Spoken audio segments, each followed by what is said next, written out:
Esto es una regla de convivencia internacional fundamental.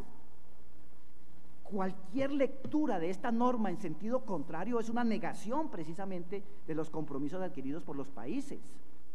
Y sería pues abrirle la puerta al caos internacional, al subjetivismo, lo cual no se quiere en el ordenamiento internacional. Si se quiere la paz y la estabilidad de las naciones, se debe entrar a hacer, pues, respetar lo pactado en los términos pactados y no sacarle argumentaciones y argucias a la ejecución de los tratados con el fin de incumplirlos o de evadir las decisiones que se hayan proferido por las autoridades internacionales, las cuales participamos en su conformación y las cuales de buena fe entienden que los países van a cumplir lo que han establecido en sus disposiciones sin encontrar argumentaciones o argucias, vuelvo, insisto, de carácter nacional para oponerse a la misma. Vean, son dos disposiciones importantísimas que ustedes, el auditorio y quienes estén asistiendo, pues tienen que evaluarlas, ¿sí? Eso más o menos la encuentro como una fuente importante.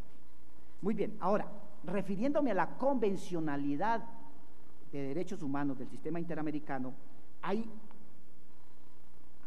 dos disposiciones que resultan de aplicación para entender el contexto normativo de la convención, de la vincularidad y de la generación del concepto de convencionalidad, que son las normas que se han venido invocando permanentemente por la jurisprudencia de la Corte Interamericana para efectos de decir que ahí hay unos precedentes y que además ahí hay unas normas vinculantes que deben ser respetadas por los países. En primer lugar, el artículo primero de la Convención, donde que establece el compromiso de las partes de la Convención, de los países que firman la Convención, de respetar los derechos y libertades reconocidas en ellas, de garantizarlos, de no establecer distinciones odiosas, discriminatorias, contrarias a la convivencia misma, para efectos de su inaplicación. Los Estados partes en esta convención se comprometen a respetar los derechos y libertades reconocidas en ellas y a garantizar su libre y pleno ejercicio a toda persona que esté sujeta a su jurisdicción, sin discriminación alguna por motivo de raza, color, sexo, idioma, religión, opiniones políticas o de cualquier otra índole, origen nacional o social, posición económica, nacimiento o cualquier otra condición social, principio de igualdad pleno, obviamente respetando las diferencias, respetando el carácter plural de la conformación nacional, etcétera.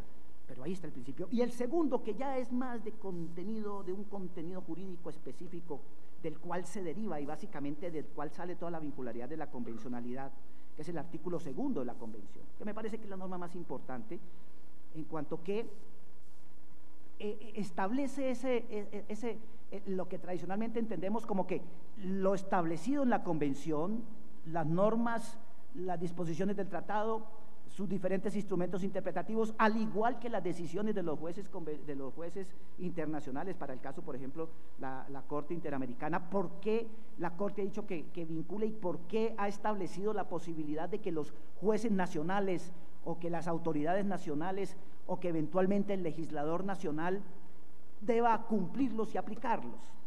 Porque así está pactado, porque así lo acordamos todos los países que firmamos la convención. Dice el artículo segundo lo siguiente: si el ejercicio de los derechos y libertades mencionados en el artículo primero no estuviere ya garantizado por disposiciones legislativas o de otro carácter, y cuando dice otro carácter son administrativas o judiciales, los Estados partes se comprometen a adoptar, con arreglo a sus procedimientos constitucionales y a las disposiciones de esta convención, las medidas legislativas o de otro carácter que fueren necesarias para hacer efectivos tales derechos y libertades. Esas medidas legislativas o de otro carácter las dicta la autoridad nacional en cumplimiento de sus competencias, así lo determina la Corte. Es un reconocimiento de una habilitación para que todos los actores públicos, nacionales, independientemente del poder al cual pertenezcan, cumplan y apliquen las disposiciones de la Convención y los fallos de la Corte Interamericana. ¿Por qué? Porque debemos acogernos porque está el rasero, porque los mínimos garantísticos, porque los estándares de convivencia en materia de derechos humanos están ahí establecidos, y porque a través de la convención creamos esos organismos para que, ¿sí?, en esa voluntad general pues entrara a conformar los mínimos y los estándares de convivencia ciudadana y de convivencia humana, más que ciudadana, de convivencia humana. Entonces por eso viene esa vincularidad, y el artículo segundo resulta pues una norma fundamental en el entendimiento de la convencionalidad. Cada vez que un juez nacional aplica los fallos, aplica los mínimos, aplica los estándares convencionales, lo está haciendo por lo menos en materia de derechos humanos, porque el artículo segundo le está dando esa facultad, está haciendo ese reconocimiento. Y lo que ha hecho la jurisprudencia de la Corte Interamericana no es sino reiterarle eso a cada país en todas sus esferas. Son de importancia también en este análisis normativo, y no quiero pues simplemente para culminarlo, el artículo 29 sobre interpretación de las normas convencionales, el artículo 63 sobre efectos de los fallos, todo el tema de la reparación, que ya me iré a referir más adelante. Pues ahí encuentran ustedes todas las disposiciones pertinentes para efectos de sustancia. Entonces vean este primer punto que les estaba señalando, el punto, digámoslo así, de fundamentación jurídica del esquema de por qué existe la convencionalidad, por qué hay un régimen sustancial, por qué ese régimen sustancial debe ser aplicado por las autoridades nacionales. Pues tiene toda una razonabilidad en el derecho positivo. Para quienes no sean partidarios pues de toda la conceptualización y la principalística, vean, ahí simplemente el estudio positivo les da los elementos necesarios. Y obviamente que esas normas surgen pues de unos principios claros de convivencia del derecho internacional. Precisamente esto no nos lo inventamos ahora, todo esto de la convencionalidad deviene de los trabajos del derecho europeo, del derecho de los tribunales europeos, que en algunas importantes providencias lo ha venido construyendo. De ahí lo tomamos y lo hemos ampliado, es decir, no es una creación, como dicen algunos, de imperio de la Corte Interamericana o del sistema interamericano o de quienes ejercen los controles de carácter económico internacional.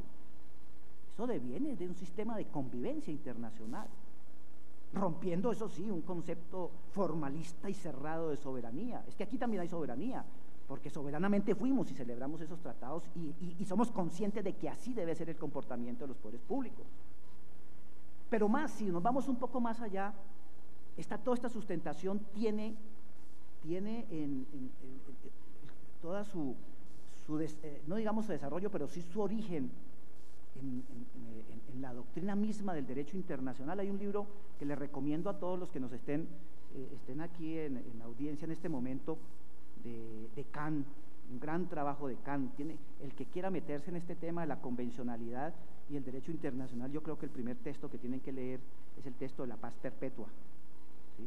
Un trabajo muy interesante hecho a propósito de los tratados de paz europeas en el año 1795 por Kant, donde entre otras cosas señala esto. Pónganle cuidado a ustedes, que esto parece escrito la semana pasada, comillas. La paz perpetua, en la segunda parte de la paz perpetua, en el numeral tercero, dice lo siguiente Kant: la comunidad más o menos estrecha que ha ido estableciéndose entre todos los pueblos de la tierra ha llegado ya hasta el punto de que una violación del derecho cometida en un sitio repercute en todos los demás. De aquí se infiere que la idea de un derecho de ciudadanía mundial no es una fantasía jurídica, sino un complemento necesario del código no escrito del derecho político y de gentes, que de ese modo se eleva a la categoría de derecho público de la humanidad y favorece la paz perpetua, siendo la condición necesaria para que pueda abrigarse la esperanza de una continua aproximación al Estado pacífico. 1795, paz perpetua, Kant. Y es la idea, es la base. De allá viene, ahí lo tenemos. No estamos descoordinados, no estamos improvisando, no estamos entregando la soberanía, es parte de la soberanía. Entonces es importante entenderlo en ese contexto.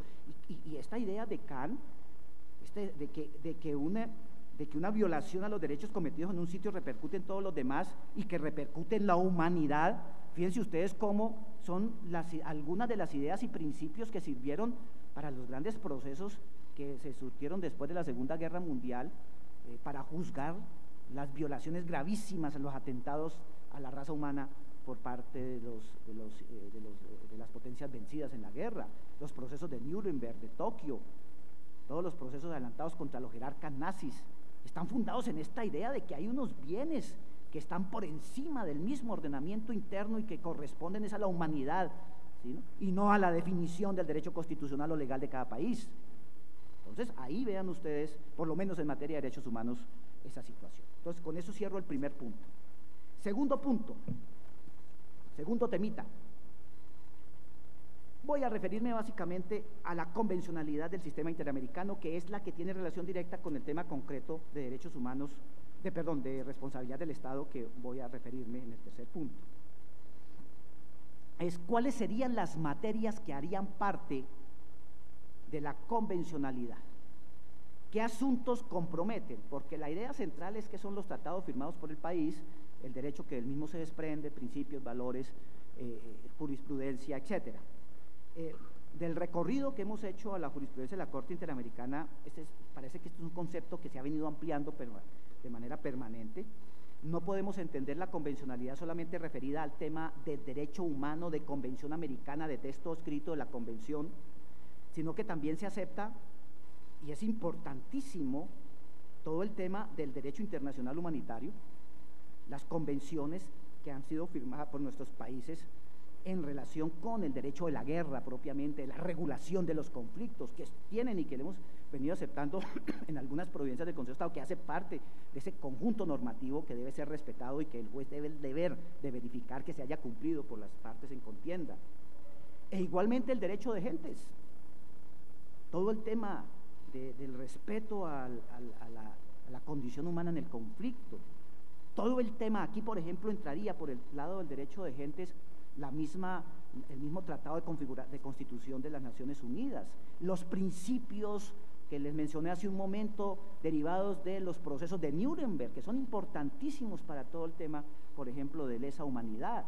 Todo eso queda comprendido dentro del concepto, o sea que es un gran concepto que ha venido ampliándose, y además de eso, no solamente en materia de derechos humanos, en la convención misma, sino en cuanto al reconocimiento de derechos subjetivos, sino también todos aquellos otros instrumentos que la han desarrollado en materia de derechos colectivos, de derechos sociales, de derechos políticos, que ya se ha venido avanzando y por lo tanto también deben ser objeto de respeto, de aplicación, porque a partir de ellos también ha venido la jurisprudencia de la Corte Interamericana determinando parámetros de convivencia mínimos.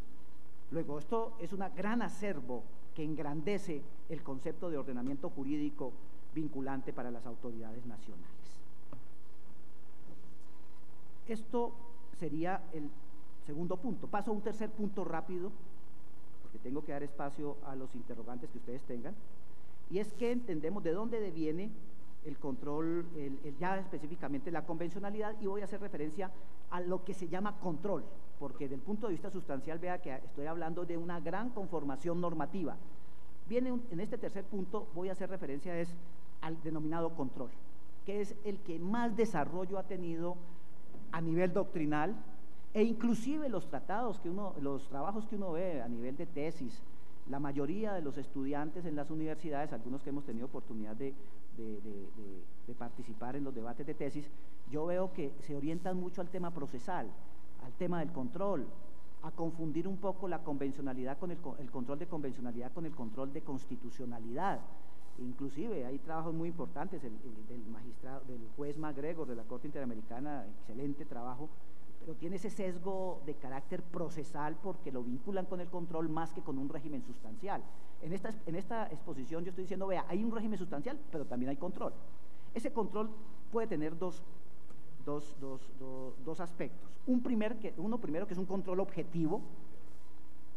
Dice la Corte Interamericana, le dice a los países, mire, ahí donde haya inconsistencias, incompatibilidades, irrazonabilidad entre la norma nacional y la norma y el principio convencional, pues debe hacerse un control objetivo. Esa norma debe inaplicarse por la autoridad nacional en el ejercicio de sus competencias. Si el juez contencioso encuentra que hay una disposición de carácter legal o constitucional que riñe y que violenta o que restringe el derecho convencional, pues debe aplicar la convención por encima de esa disposición. Así de fácil, así de elemental. El segundo control es el control subjetivo de convencionalidad, que es el control dirigido no a dejar inaplicables las normas, que es un trabajo de subsunción ahí. Siento que es un trabajo mucho más amplio el control subjetivo, porque es conocer el acervo de mínimos establecidos de protección a los derechos establecidos en la Convención, en la jurisprudencia de la Corte, y darle aplicación concreta a casos específicos en el derecho nacional. O establecer leyes que los respeten, o dictar actos administrativos, sancionatorios o de cualquier otra naturaleza, con sujeción a los mismos. Eso es lo que se llama el control subjetivo. Ambos controles, el objetivo y el subjetivo, están, llamémoslo así, difundidos, dispersos entre todas las autoridades de todos los países miembros del sistema interamericano, porque así lo dispone el artículo 2 de la convención que les leí, e igualmente la jurisprudencia que ha interpretado ese artículo, que es la jurisprudencia con autoridad, la jurisprudencia de la Corte Interamericana. Entonces, estos dos instrumentos son los que se tienen en manos de todos ustedes, los operadores. Deberían utilizarlos permanentemente para hacer coherente el sistema. Fíjense, el control objetivo y el control subjetivo. El control subjetivo es mucho más amplio porque nos lleva a profundizar, a que nos sumerjamos en el inmenso mundo de providencia de la Corte Interamericana, de los diferentes instrumentos que la han venido desarrollando, y encontremos ahí precisamente cuáles son esas disposiciones, esos principios, esos precedentes en todo el sentido de la palabra, es decir, la ratio decidendis utilizadas por la Corte Interamericana para resolver casos similares cuando juzga la responsabilidad de nuestros países. Entonces ahí está ahí encontramos esos mínimos aplicables. Muy bien.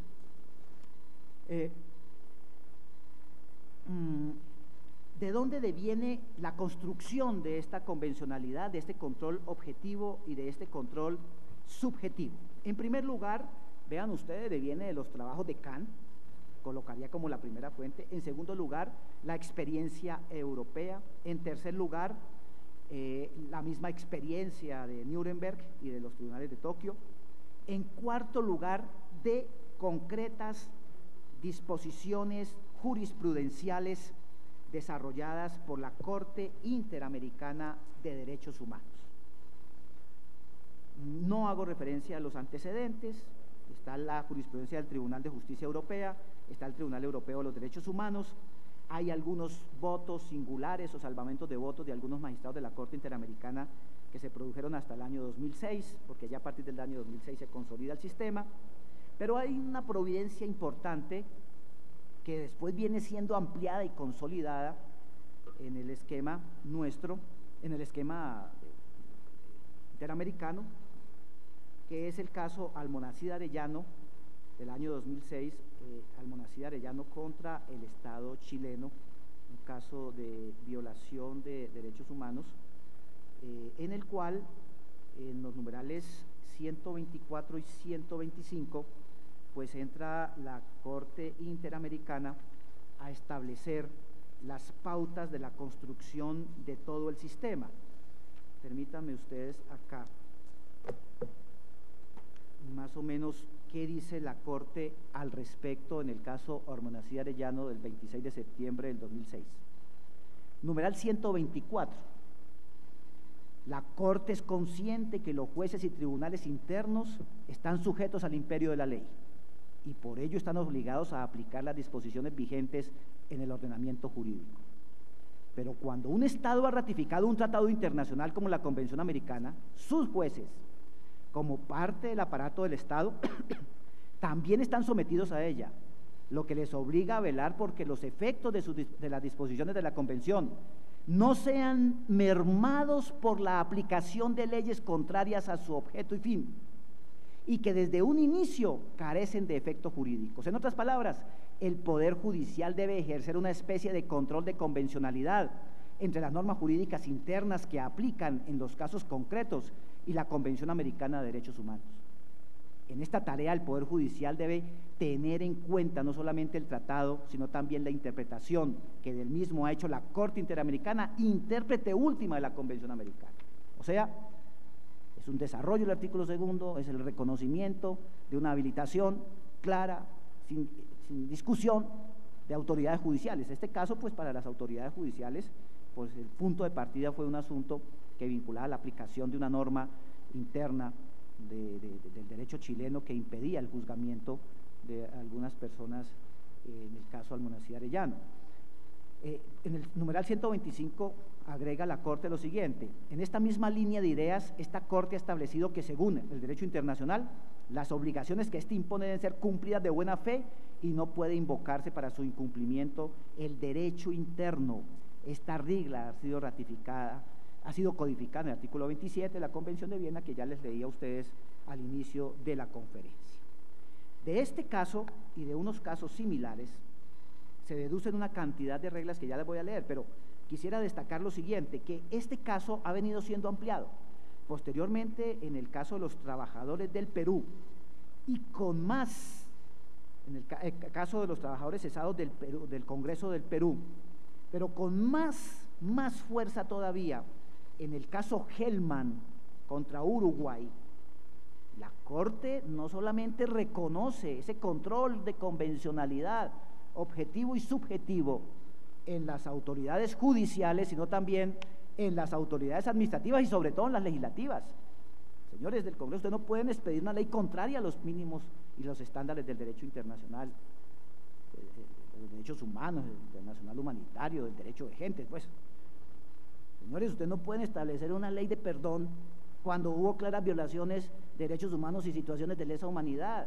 Señores del Poder Ejecutivo, ustedes deben en sus decisiones administrativas acoger los parámetros de la Corte Interamericana, y cualquier decisión que ustedes adopten por fuera de esos parámetros no debe ser aplicada. Es como si no existiese, es lo que nosotros denominamos aquí en la parte teórica de la presentación como una especie de aplicación de una excepción de inconvencionalidad que lleva a que no tenga fuerza vinculante la decisión, o en otros casos, como si no existiese esa decisión legislativa, ejecutiva o judicial. Es la fuerza que tiene entonces a partir de los fallos de la Corte Interamericana. Aquí van ustedes, acá hay una cantidad de principios, de características. Entonces ya en la caracterización, aplicando más o menos esas providencias, y infinidad, son aproximadamente 15 providencias que hemos analizado sobre el tema de convencionalidad, hemos deducido algunos principios: supremacía convencional, ¿sí?, aplicación directa de los instrumentos del sistema, expedición de leyes y cualquier otra norma con sujeción al sistema, adopción de soluciones en los casos concretos con referencia al sistema interamericano, aplicación de la excepción de inconvencionalidad cuando sea del caso, y el deber de la autoridad de abstenerse de darle cumplimiento a decisiones contrarias al orden convencional, obligatoriedad de interpretaciones conforme a los mínimos establecidos por la Corte Interamericana, determinación de la competencia en las autoridades nacionales de acuerdo con las competencias internas, es decir, si es un juez contencioso, pues debe aplicar en los asuntos de su competencia. En fin, aparece pues toda una serie de principios, más que principio, de reglas que se van derivando de esta situación de convencionalidad. Entonces, ahí tenemos esa construcción que quería resaltarles a ustedes en este tercer aspecto. Pasemos a un cuarto tema, porque tampoco me puedo quedar en este de la convencionalidad, no puedo concentrarme exclusivamente en los fallos de la Corte Interamericana. Voy a hacer referencias a la manera como nos impacta el tema de la convencionalidad en el derecho administrativo y consecuentemente en el ámbito de la responsabilidad del Estado. Como ustedes pueden haberse dado cuenta a partir de la presentación del tema, pues la autoridad administrativa no está exenta del cumplimiento de la convencionalidad. De acuerdo al artículo 2 de la Convención, está obligada a utilizar esos parámetros, a respetar esos precedentes, a cumplir con el derecho positivo internacional derivado de los tratados de buena fe objetiva. Por lo tanto, si es una vincularidad para la administración pública, en consecuencia, si entendemos que el derecho administrativo es el derecho de la administración pública, en parte, pues es inobjetable que ahí ya vamos a tener una fuente importantísima de análisis en todos los aspectos, en trámites administrativos. Además, el artículo primero de la 1437 ya me dice que pues, los derechos convencionales pues tienen que ser aplicados en todos los trámites. Va a tener implicaciones en los actos administrativos, la construcción misma del acto administrativo.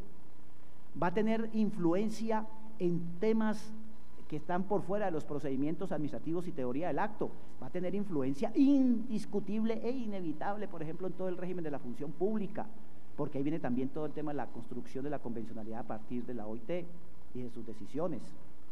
Va a tener incidencia directa en todo el tema de medidas cautelares, por ejemplo, tanto administrativas como judiciales, porque hay toda una construcción que nos dice exactamente bajo qué características hay que proteger los derechos de los ciudadanos, y esto es muy importante, por ejemplo, toda la construcción normativa en torno a los trabajos de la Comisión Interamericana, al reglamento de la Comisión y a las hipótesis sobre aplicación de medidas cautelares que trae la misma Convención Americana. Tiene relación directa con temas de derechos humanos, de respeto, de acceso a la justicia, temas relativos en materia contenciosa, tiene temas relativos al mismo tema de la contratación pública, por los temas que están incorporados, todo el tema de las comunicaciones, todo el tema de la libertad de prensa, todo el tema derivado, por ejemplo, del artículo 13 de la Convención Americana, que vincula a las autoridades administrativas, pero también a nosotros las judiciales. Ahí están pues amplios desarrollos, es decir, el derecho administrativo está absolutamente irradiado, penetrado por la convencionalidad. Pero dentro del ámbito del derecho administrativo quiero hacer especial referencia hoy a la responsabilidad del Estado, de qué manera se impacta. Conforme lo establece el artículo 90 constitucional, que es nuestra cláusula constitucional de responsabilidad, señala lo siguiente: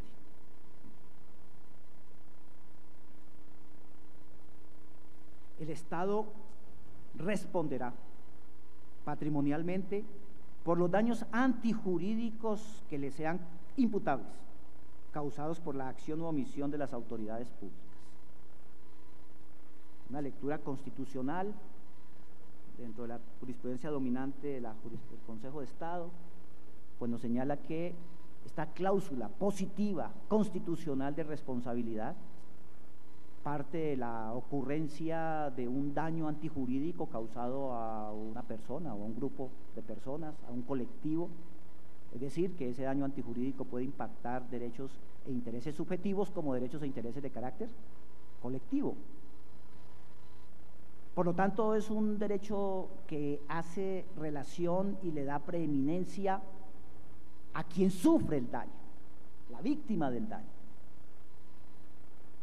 Que ese daño antijurídico hay que imputarlo a un agente público, en este caso un agente público estatal, o a quien agente público que puede ser de planta o particular que cumpla funciones públicas administrativas, es decir, que tenga algún tipo de vincularidad con la actividad estatal, con sus compromisos, con sus deberes. No se trata de una visión aislada del ente público. En este caso, el ente público tiene que mirarse y analizarse bajo un precepto de Estado de Derecho, por lo tanto de legalidad, de deberes, de su función dentro del Estado mismo, del cumplimiento de sus deberes dentro del Estado social de Derecho. Entonces, esa es una dinámica normativa importantísima, no de manera aislada como un simple actor que puede haber omitido o accionado. Eso es importante. Y en tercer lugar, que como consecuencia de eso, pues tenemos que entrar a reparar.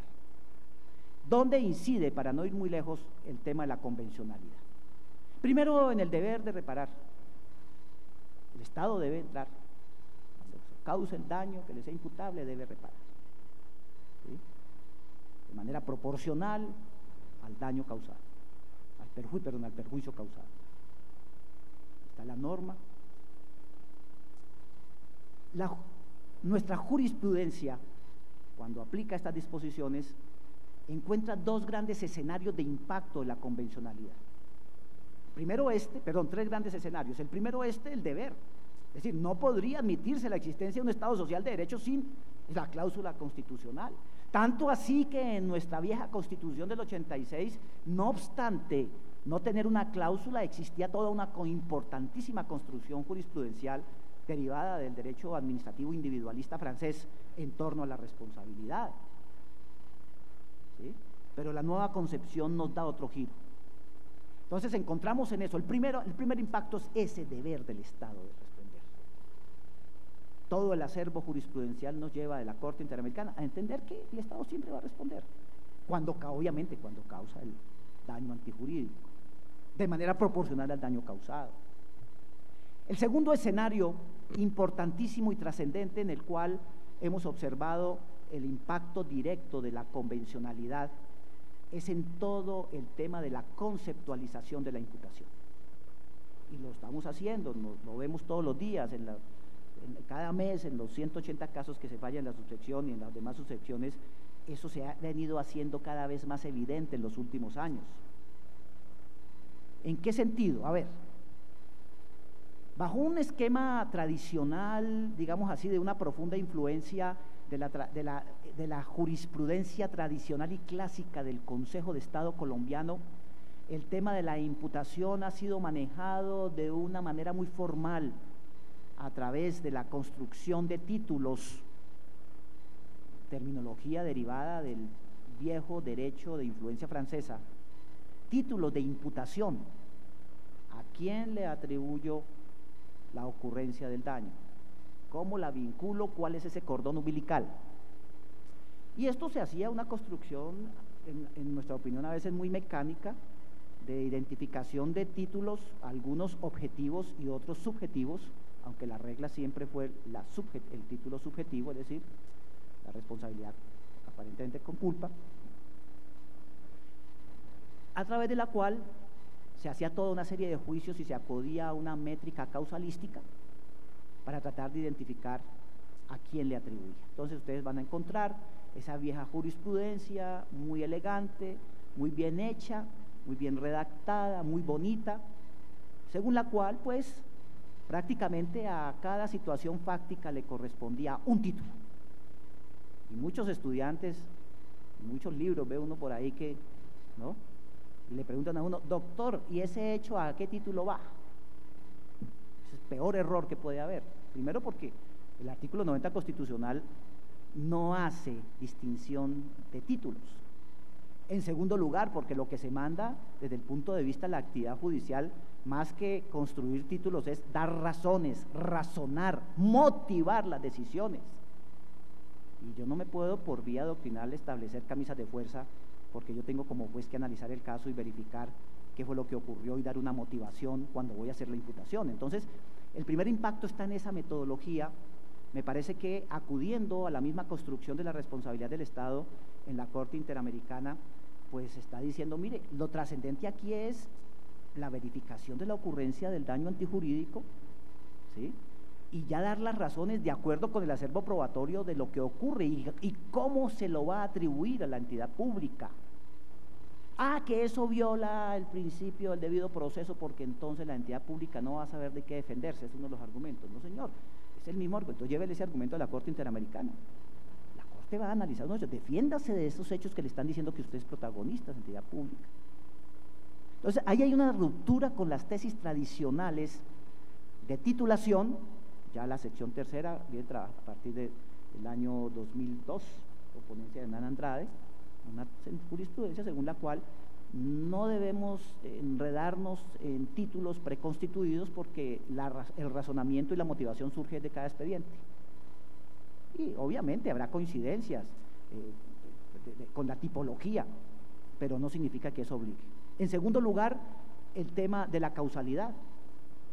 Las conclusiones a que llega la jurisprudencia de la sección tercera reciente es que la causalidad no es un elemento de la responsabilidad. Ya lo había dicho la Corte, ya algún sector de la doctrina había avanzado en eso.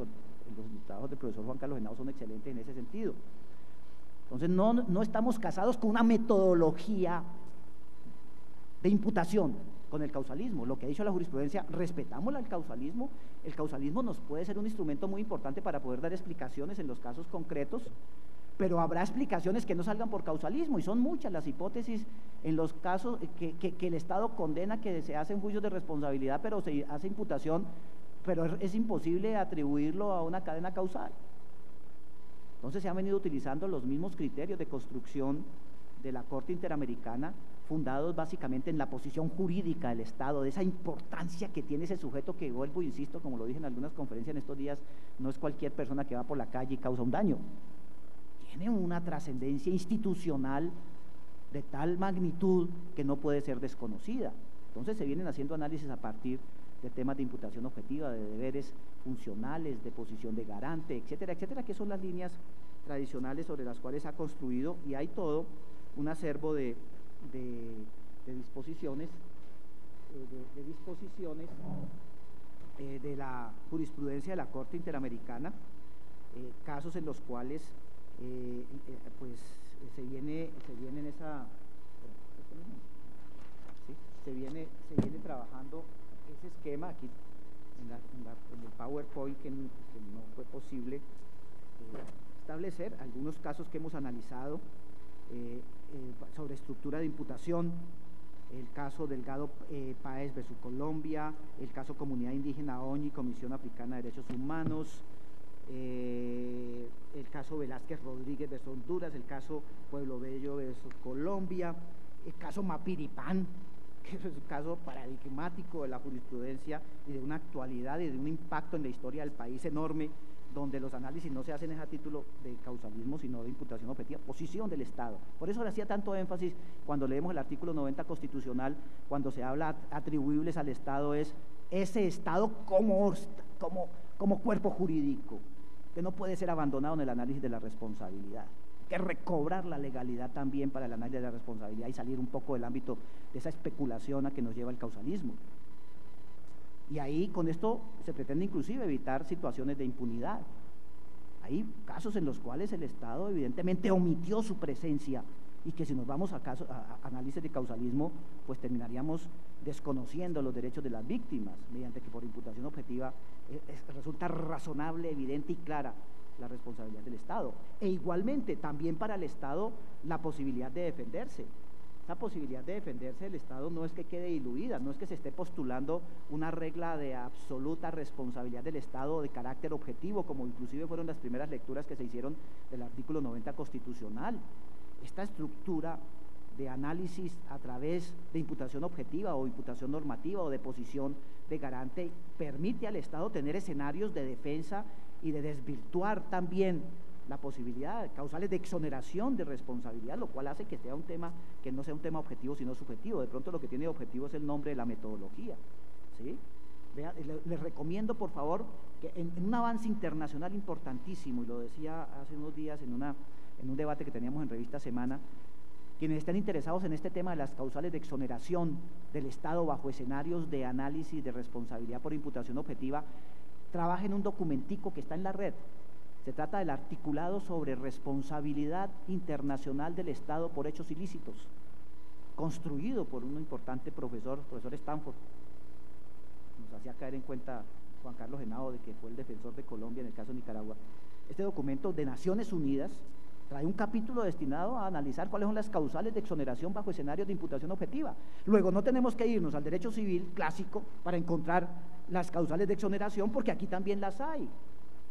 No se está dejando desprotegido el interés general. Aquí ya es toda una actividad más consciente y mucho más razonable de acuerdo con el ordenamiento jurídico de defensa del Estado. Es decir, nosotros como jueces no solamente miramos y vemos que no haya impunidad, pero también tenemos en cuenta el otro lado del problema, que es la presencia misma del Estado. Ahí tienen ustedes todo un acervo de posibilidades de defensa.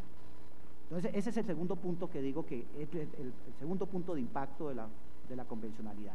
Entender bajo metodologías de imputación objetiva, también sin abandonar el causalismo. Yo no voy a pelear con los causalistas, porque eso no vale la pena ser fundamentalista como ellos. Entonces sencillamente lo que quiero es decir, mira, hay otras metodologías también de análisis. Tercer aspecto de impacto importante, también trascendente, es en el ámbito de la reparación. Ahí también encontramos que la convencionalidad nos entra de frente, sobre todo en sociedades en conflicto como la colombiana, porque realmente se abandona lo que es una reparación entendida como mera indemnización económica. y se profundiza en reparación integral, verdadera reparación integral, dirigida a que la víctima no solamente sea indemnizada, ¿no? Calcularle el valor de los perjuicios materiales o inmateriales y traducírselos a una suma dineraria. Es un ejercicio clásico, tradicional, sobre el cual tenemos infinidad de problemas acá en la jurisprudencia. Estamos tratando de unificar criterios, sobre todo en temas inmateriales, sino de construir a partir de todo lo que ha construido como parámetro la Corte Interamericana, con fundamento en el artículo 63.1 de la Convención, lo que puede ser una justa reparación, el concepto de justa reparación, que el concepto de justa reparación desborda lo eminentemente monetario, lo eminentemente económico, lo que es meramente indemnizatorio, y nos lleva a unos ámbitos que a veces resulta difícil valorarlos, pero que pueden tener un impacto mucho más profundo que las simples sumas que se reconocen, que a veces pueden ser hasta humillantes. Todo el tema de la reconstrucción, todo el tema de tratar de volver las cosas a un estado anterior a los infaustos hechos antijurídicos, al daño antijurídico mismo.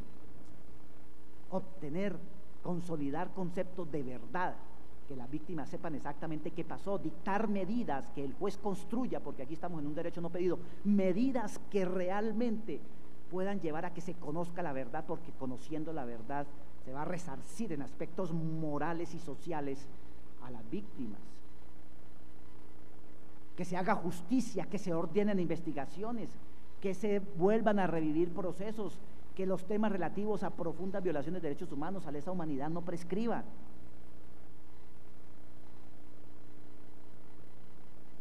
Que se dicten normas tendientes a la no repetición, que se dicten disposiciones tendientes a generar conciencia entre la misma sociedad y entre los actores públicos, ¿sí? Y entre las personas en conflicto, de la necesidad de consolidar la paz, de no repetición de los hechos, de proscripción de todo aquello que pueda ser lesivo a los derechos humanos. Es decir, fíjense ustedes que a partir de ese 63.1, cuando se habla de justa reparación, pues ya entramos en todo un trabajo adicional que de pronto a algunos no le interesa, porque realmente a veces el tema de la responsabilidad del Estado interesa más por sus incentivos económicos que por este componente tan importante de reconstrucción del tejido social y del tejido y de la convivencia, que es un papel importante que tiene el juez. ¿Y eso de dónde lo derivamos?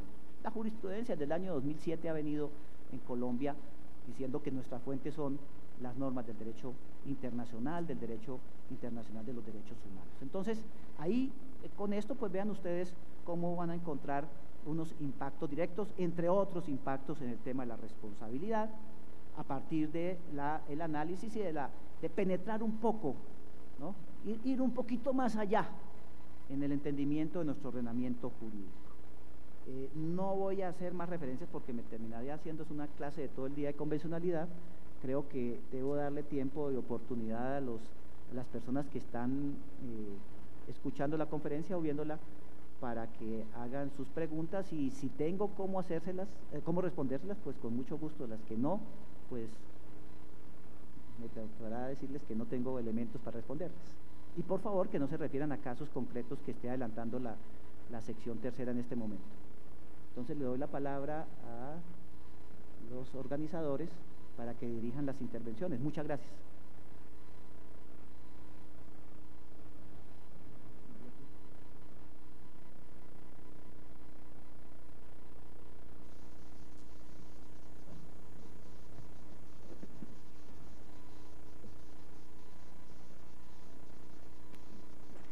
Muchas gracias a usted, doctor Santofimio, por su excelente exposición. Queremos darles las gracias también a las personas que nos están acompañando en este momento vía streaming. Le damos bienvenida a los tribunales de Antioquia, Huila, Norte de Santander, Boyacá, Caldas, Córdoba, Juzgados Administrativos 16 de Cali, entre otros, y las cerca de 700 personas que nos están siguiendo en este momento por internet y vía Twitter. La primera pregunta que tenemos nos llega por el correo electrónico de parte de David Castellanos Carreño. Doctor Santofimio, cómo vincular las normas del derecho internacional humanitario a través del control de convencionalidad del sistema interamericano, cuando la misma Corte IDH se ha negado a aplicar normas de derecho internacional. A ver, creo que hay un enfoque equivocado en la pregunta y una afirmación que no corresponde con la realidad. Todo lo contrario, la misma Corte en las diferentes construcciones ha venido insistiendo de que esto es parte del derecho internacional. Luego la pregunta, quien está haciendo la pregunta la está reconduciendo exclusivamente, la está reconduciendo única y exclusivamente a que el único componente de la convencionalidad es la misma Convención Americana, desconociendo también el carácter convencional de las normas del derecho internacional humanitario, de su vincularidad y su respeto por parte de los actores del conflicto. No es, desde el presupuesto es absolutamente errado, no es cierto lo que se afirma en la pregunta.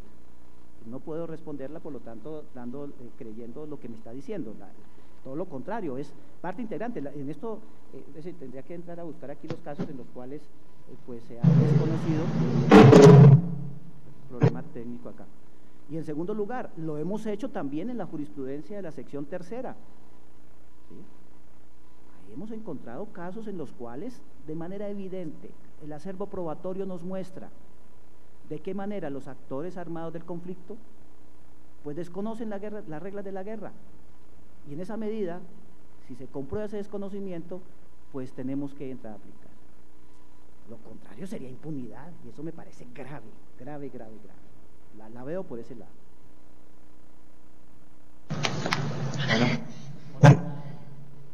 Buenos días, doctor Jaime Orlando. Una pregunta desde el Tribunal Administrativo.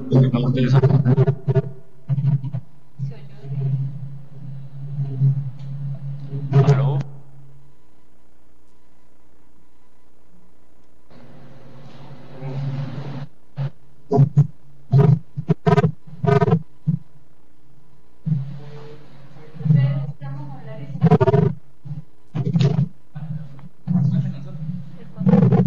¿Sí se puede escuchar allá, doctor? Adelante, Cúcuta. Aló, buenos días, doctor Jaime Orlando. Muy buenos días. Doctor, bueno, una pregunta desde el Tribunal Administrativo de Norte de Santander. Bueno, básicamente dos. ¿Sí? La primera, ¿cuáles podrían ser los límites al control de convencionalidad en materia de responsabilidad del Estado? Tenemos algunos principios o criterios, por ejemplo, el del margen nacional de apreciación, o tenemos recientemente el principio de sostenibilidad fiscal. ¿Podrían ser algunos límites al control de convencionalidad, o no podrían ser límites de control de convencionalidad? Es decir, tomando en cuenta que las medidas que dicta la Corte Interamericana, por ejemplo, en el caso de la última tentación de Cristo contra Chile, no ordena directamente qué norma es la que se debe disponer para el respeto a la libertad de prensa, entre otros, sino que se adopten las medidas del derecho interno. Entonces hay algún margen para que el Estado se pueda mover en el cumplimiento de las órdenes de la Corte. Entonces, ¿cuáles podrían ser los límites para que el juez administrativo pueda dar unas órdenes conforme al control de convencionalidad en materia de responsabilidad del Estado?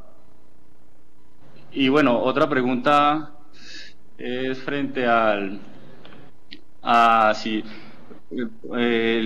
aplicación del control de convencionalidad en materia de responsabilidad del Estado, en concreto en materia de derechos humanos, podría cambiar un poco la metodología de análisis, en el sentido de que ya se entrarían a analizar la violación de derechos como tal y no la responsabilidad por el daño evento. Entonces iríamos a una objetivización de la responsabilidad del Estado. ¿Constituiría esto una evolución del derecho de daños, o constituiría en realidad una regresión? ¿Sí? Porque se analizaría el derecho como tal y qué infracción a los deberes de garantía, obligaciones afirmativas, entre otras, estaría desconociendo el Estado en el caso concreto. Pues ¿sería ese el análisis que haría el juez administrativo o qué considera usted, doctor Jaime Orlando? Bueno, muchas gracias a Cúcuta. Ahí vamos por la primera parte, límites. Límites al control mismo.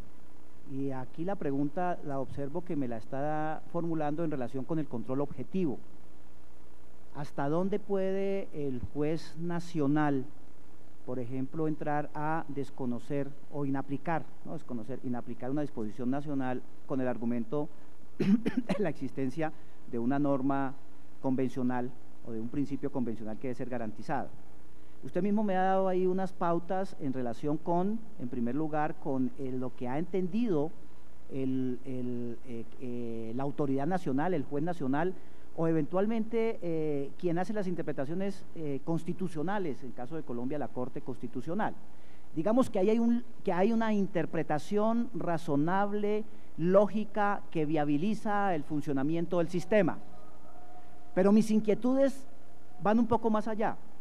Cuando no obstante existir esa norma, ese parámetro, resulte insuficiente o definitivamente esa interpretación es contraria totalmente al parámetro interamericano. Yo creo que ahí lo que está diciendo la jurisprudencia de la Corte Interamericana es decir, avance usted en favor de la convencionalidad y no de la interpretación interna, porque además sería, si le doy pleno efecto a esa interpretación interna, sería tanto como desconocer el 27 de la Convención de Viena, porque le estaría oponiendo a la aplicación de un tratado una norma nacional, en ese caso una interpretación nacional. Luego, la interpretación nacional tiene que ser proporcional, suficiente, razonable, adecuada a la interpretación convencional para que yo le dé un efecto, una aplicación y tenga todo mi respeto. Ahora, me plantea otro límite que es el límite presupuestal. Este es un tema de una muy grande discusión. Hay dos discusiones, y la semana pasada en el debate de la revista Semana se planteaba si lo que es el tema presupuestal debe ser una determinante misma para aplicar la cláusula constitucional, el 90, y si el juez está amarrado a esos límites presupuestales, financieros del Estado, de las entidades públicas, o si es exclusivamente como quedó en la reforma constitucional, un mecanismo que amarra, vincula y obliga una equitativa forma de pago de las sentencias judiciales. Vean ustedes cómo quedó redactada la Constitución política. Pensemos que institucionalmente hasta ahora está ahí y se refiere al elemento económico, a las indemnizaciones del Estado, no me vincula en cuanto al tema de la reparación integral, los demás elementos de contenido no económico.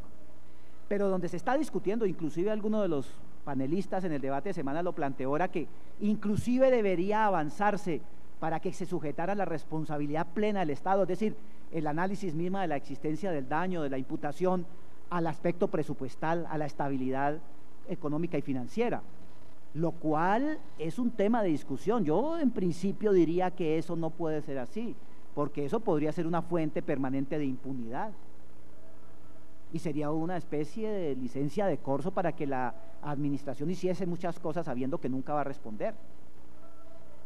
Por eso me parece inteligente la manera como quedó incorporada el problema presupuestal dentro de la Constitución política. La segunda parte de la pregunta, que le perdí el hilo, era referente a, volvemos a Cúcuta, la segunda parte del interrogante de Cúcuta. Sí, por favor, que no me la repite, no la de las limitantes, sino la segunda pregunta iba encaminada hacia, sí, al aplicar el control de convencionalidad del juez administrativo, pues iría a una evolución del derecho de daños o una regresión, sí. En el sentido de que pues se vendrían a hacer un análisis de la violación de derechos como tal y de pronto no el análisis del daño evento y la reparación del daño evento, sino la reparación de derechos individualmente considerados. Es decir, ¿eso constituiría una evolución o no? El juez administrativo estaría haciendo el mismo análisis de la Corte Interamericana en el sentido de la violación de un derecho en particular y y la infracción a los deberes de garantía respecto a la tutela de esos derechos, ¿sería un avance o sería una regresión en el sentido en que podría llevar a la desigualdad en materia de indemnizaciones, que fue lo que llevó, por ejemplo, a reconducir el concepto de daño a la vida de relación hacia el daño a la salud, porque algunos tribunales administrativos, pues, además de indemnizar el daño a la vida en relación, empezaban a indemnizar otros tipos de daños partiendo de la tutela de derechos. Bueno. Y eso generaba una desigualdad en materia indemnizatoria. Entonces, ¿constituiría una evolución, constituiría una regresión en ese aspecto, en ese escenario de impacto? ¿O qué considera usted, doctor Jaime Orlando? A ver, estoy conectado, ¿no? A ver, son dos temas. Si el juez debe ser un juez ciego, que solamente verifica la existencia del daño antijurídico e indemniza. Y el otro tema es, ¿qué ocurre entonces con los bienes involucrados y afectados con ese daño? La vida, el honor, bueno, no sé cuántos pueden resultar ahí afectados. Me parece una adecuación formidable, es un gran avance en cuanto que se analice exactamente el impacto sobre qué bienes recae ese daño. Y así lo hace la Corte, y así lo venimos haciendo. Inclusive se ha venido construyendo categorías ya para efectos indemnizatorios en esa dirección. Vean ustedes cómo hemos trabajado y se está trabajando en sección tercera, se está tratando de unificar el tema de los inmateriales, el reconocimiento de perjuicios morales, daño a la salud y violación de bienes constitucionales, porque ahí están. Son los derechos que realmente son impactados, son derechos subjetivos y colectivos. Entonces no me parece que sea regresiva, de ninguna manera.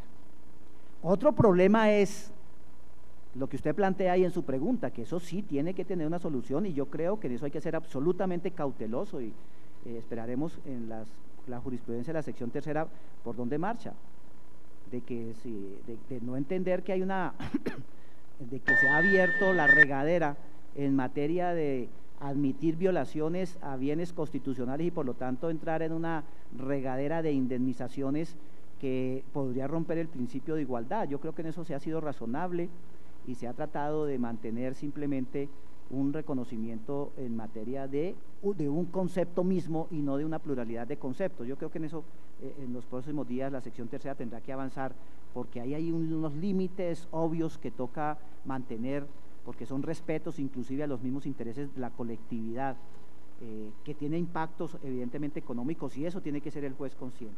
Luego no me parece que estemos en un retroceso, me parece que es una metodología adecuada, y tiene que ser así porque es una metodología que está acorde en estos aspectos con la influencia misma de los trabajos de la Corte Interamericana. Doctor, una pregunta que nos llega desde la Universidad de los Andes. ¿Por qué se afirma que se debe aplicar sin distinción la convencionalidad? ¿Dónde queda el principio doctrinal de la convencionalidad fuerte y la débil, que dice que una debe ser moderada por los estados? Sí, es decir, inclusive no utilicé esa expresión, lo que hablé fue de la imperatividad, ¿sí? Y obviamente las modulaciones van dentro de cada estado. El juez, de acuerdo con el caso, tiene que modular, ¿sí? No es un solo rasero, ahí hay unos aspectos vitales de núcleos donde se pretende garantizar la igualdad que son inamovibles por los estados. Pero otro tema es aquellos ámbitos de flexibilidad. Inclusive podríamos pensar un tercero donde no se ha construido y donde le corresponde al juez nacional interpretar, ¿sí? Entonces en eso tiene razón la persona que pregunta, pero no es que hemos hecho la afirmación de que esto es un solo rasero igualitario absolutamente que rompa con todo. Lo que estoy hablando es de una profunda influencia de su vincularidad, y obviamente ya en la dinámica y la metodología interna pues tiene esa dinámica que la persona está planteando en la pregunta, ¿sí? José Ordóñez pregunta vía Twitter. Hola. ¿Qué pasa cuando los estados que han firmado, si tienen la misma obligatoriedad las decisiones que adopta la Comisión Interamericana y la Corte Interamericana dentro del principio de convencionalidad que deben adoptar los estados. Bueno, sobre este tema, permítame la conferencia del externado. En la semana pasada tuvimos una invitación de la Universidad Externado y nos referimos a ese tema, el de la tengo acá, el tema de la convencionalidad. Muy interesante la pregunta, porque evidentemente se trata de dos organismos diferentes con funciones diversas dentro del mismo sistema interamericano. La posición de la jurídica de la Corte Interamericana frente a la Comisión Interamericana. Yo no puedo decirle, y sobre todo la discusión en el externado la planteamos fue desde el punto de vista de la estructuración de precedentes, de ratio decidendi. En cuanto a la Corte Interamericana, no tengo la menor duda, porque además por vía de la convención es la autoridad llamada a hacer la interpretación. Tenemos claro que tiene fuerza vinculante sus fallos en relación con las partes que intervinieron en el litigio, pero también tenemos claro que a partir de ese caso resuelto se generan precedentes, ratio decidendi, derecho aplicable para casos similares, para asuntos similares en cuanto a los trabajos de la Corte. En cuanto a los trabajos de la Comisión, hay una profunda discusión, que evidentemente tengo una posición, pero debo admitir que no es pacífica la posición en cuanto a la Comisión Interamericana. Se está hablando de que no es un organismo judicial, evidentemente no es un organismo judicial, pero si observamos su posición dentro de la estructura de la Convención, fíjese que es un organismo que tiene unas funciones claras en relación con las garantías de los derechos humanos y fundamentales de las personas que acuden ante ella. Ella le hace observaciones a los países, ella hace los análisis, evalúa, lleva el asunto ante la Corte. Algunos autores dicen que sus decisiones no generan precedentes, sino que tienen efectos jurídicos. Yo no, en eso no sé, hay un profesor que hace esa distinción un poco, ¿no? Yo no puedo entender, si tiene efectos jurídicos, y si tiene un efecto jurídico, pues debe ser que crea algo, debe configurar el ordenamiento jurídico. Desde esa perspectiva yo diría, si se viene aceptando en el derecho internacional su presencia por parte de los países, no hay salvedad respecto de ellas, hay toda una tradición de que debe tomar medidas, en algunos casos medidas cautelares en relación con la protección, pues no puedo sacar el argumento, y ya es una posición personal de desconocimiento de la posición de ellos porque no tengan el carácter de jurisdiccional, ni tampoco sería un argumento válido decir que tan solo tiene efecto jurídico las decisiones que adoptan, por ejemplo en materia de medidas cautelares. Yo creo que si se actúa en favor de los derechos humanos, si el papel de la Comisión es ser un organismo además que coadyuva en ese papel de protección y de garantía, pues yo creo que lo menos que pueden hacer los países miembros es respetar las recomendaciones que haga la Comisión. En otras palabras, creo que a partir del principio de buena fe al cual hicimos mención, merecen respeto y además cumplimiento por los países. De lo contrario, pues es desautorizar una institución creada para esos propósitos de protección. En cuanto a la Comisión, no estoy diciendo con eso que genere precedentes, genera una serie de planteamientos que deben ser respetados, porque me parece que el precedente de configuración jurisprudencial lo tiene en sus manos la Corte Interamericana. Gracias, doctor. Desde Barranquilla, Luifer, por Twitter, ¿la convencionalidad para usted es una evolución para el derecho de daños o una regresión? ¿Me la repite, por favor? Estoy buscándome la palabra. En su concepto, sí. ¿La convencionalidad es una evolución para el derecho de daños o una regresión? No, hombre, si considerara que fuese regresión no estaría aquí exponiendo el tema, y más para el tema del derecho de daños, para el tema del derecho de víctimas, ¿no? Es que es parte del contexto de del problema que lleva de por sí la garantía del artículo 90. Entonces, no, de ninguna perspectiva. Ahora, yo no niego discusiones y seguramente quienes no sean partidarios de este tipo de análisis tienen toda la libertad de plantearlo, pero el expositor tiene una idea totalmente contraria a la de la pregunta.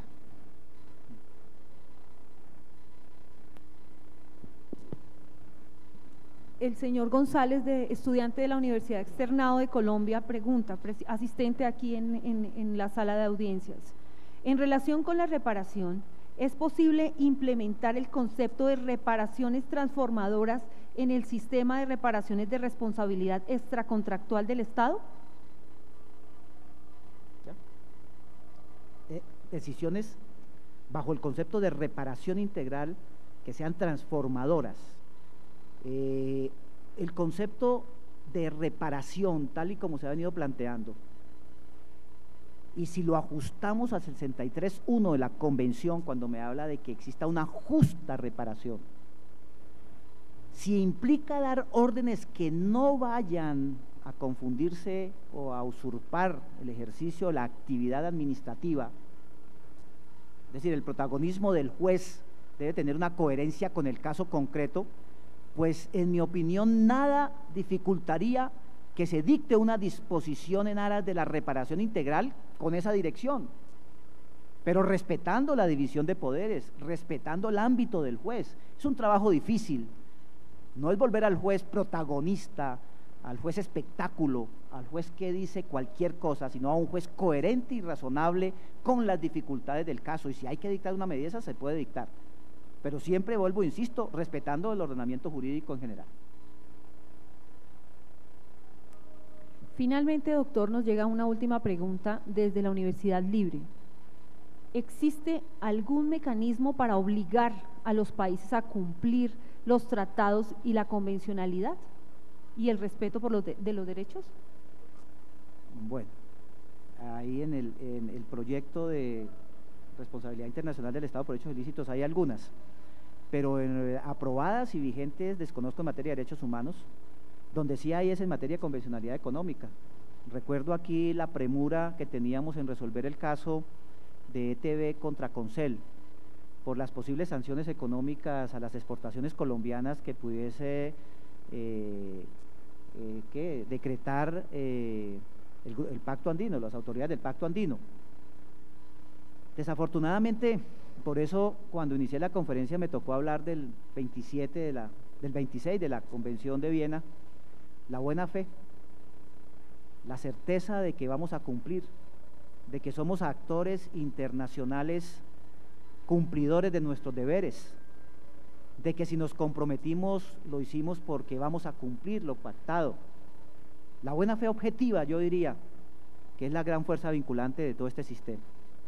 Ahora, permítame, Andrés, ahí en relación con la primera pregunta de casos de la Corte Interamericana donde se haya acudido al derecho internacional humanitario, no tenía acá el caso, para no ir muy lejos, en el caso Hellman, en el párrafo 209, ¿sí?, hace referencia al derecho internacional humanitario.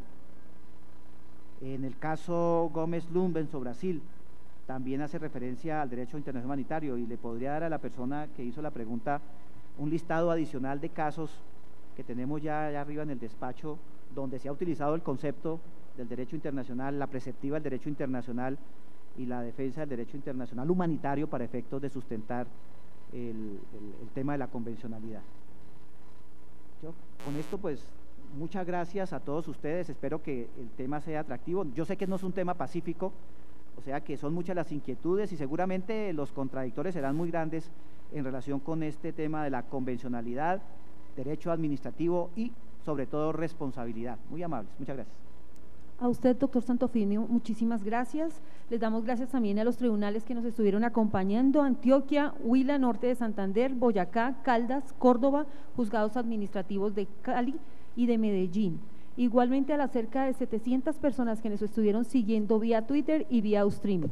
Los invitamos el próximo 26 de junio con la videoconferencia Medidas cautelares en el nuevo Código de Procedimiento Administrativo y de lo Contencioso Administrativo, a cargo del presidente de la sección quinta del Consejo de Estado, doctor Alberto Yepes Barreiro. Muchas gracias.